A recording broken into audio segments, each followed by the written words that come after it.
السلام عليكم ورحمة الله وبركاته. ازيكم يا متابعين الحلوين الأمامير العساسين، عاملين ايه يا حبايب قلبي؟ النهاردة هنتكلم على حاجات زعفرانة. طبعا انتوا عارفين زعفرانة هي اللي في القلب وبس. زعفرانة النهاردة طبعا كل بيت مصري او كل بيت من بيوت زمان كانوا بيعتمدوا على حاجة واحدة بس. ايه هي؟ اللي هو الكمون، الكزبرة، الفلفل الاسود، اللي هو البهارات السبعة اللي لسه نازله لنا مؤخرا. ففي حاجات كتير قوي في زعفرانة احنا بنتكلم عليها. اولا احنا مش قادرين نتكلم الا على الجودة المميزة دي والنظافة دي والتعقيم ده، التعقيم اللي مش عند اي شركة. فعايزة اقولك ان زعفرانة هي وبس كده. تمام. احنا النهارده طبعا كل بيت مصري ما بيخلاش من الفلفل الاسود والكمون والكزبره والشطه والبهارات السبعه، بس مؤخرا ابتدى ينزل لنا توابل كتير، فاحنا من كتر التوابل مش عارفين نعمل ايه. طيب انا بقولك ان الزعفرانه موفرالك حاجات كتير قوي حلوه، زي لسه نازل مثلا بهارات الكبده زي ما انتم شايفين اهي، باجود طعم وشكل وريحه في حته تانية خالص.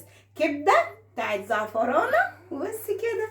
طيب ايه تاني معانا؟ لسه برضو عاملالك بهارات البطاطس، حتى البطاطس ما خليتش من التوابل. يعني ده حاجه تجنن خالص، تجنن العاقل والمجنون.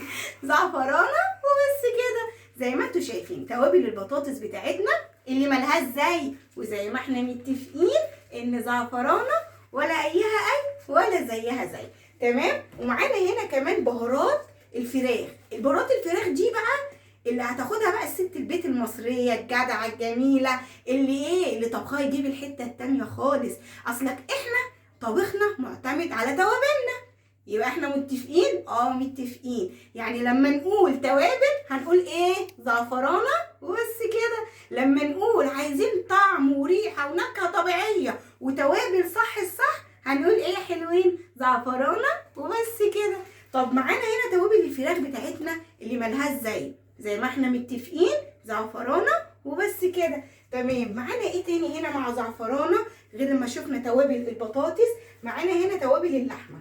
توابل بقى اللحمه دي مميزه جدا، فيها كل الحاجات بتخص اللحمه، سواء هتستخدميها للشوي، سواء هتستخدميها للسليق، سواء اللي انت عايزاه.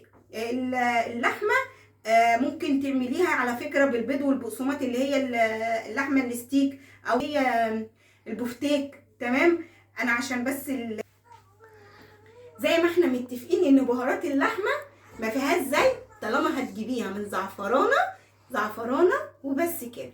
ففي حاجات كتير قوي في التوابل شغلت بالنا وشغلتنا وخلتنا محتارين ما بين التوابل وما بين الاطعمه، بس احنا متفقين ان الاساسي معانا الفلفل الاسود والكمون والكزبره. طب احنا بنتكلم على حاجه اساسيه في بيتنا، الكزبره اهي، الكزبره الناعمه فريش اللي ريحتها في حته تانية، ما تستخدميش منها غير شعرايه وتلاقي اكلك وطعمه في حته تانية خالص.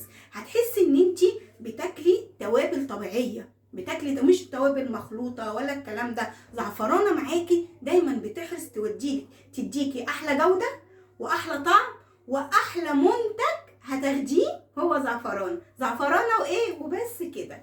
طبعا احنا معانا كمان البابريكا بتاعتنا اصليه وفريش وحاجه مش قادره اقول لكم عليها. شايفين الجوده؟ شايفين الطعم والنقاء؟ والله مش عشان خاطر انا بتكلم عن شركه زعفرانه، لا والله يا حبايب قلبي يا متابعين الحلوين، احنا بقول لكم اللي جرب اخد مره واثنين وثلاثه. ليه؟ لان ملقاش غير الطعم ده غير في زعفرانه وبس كده.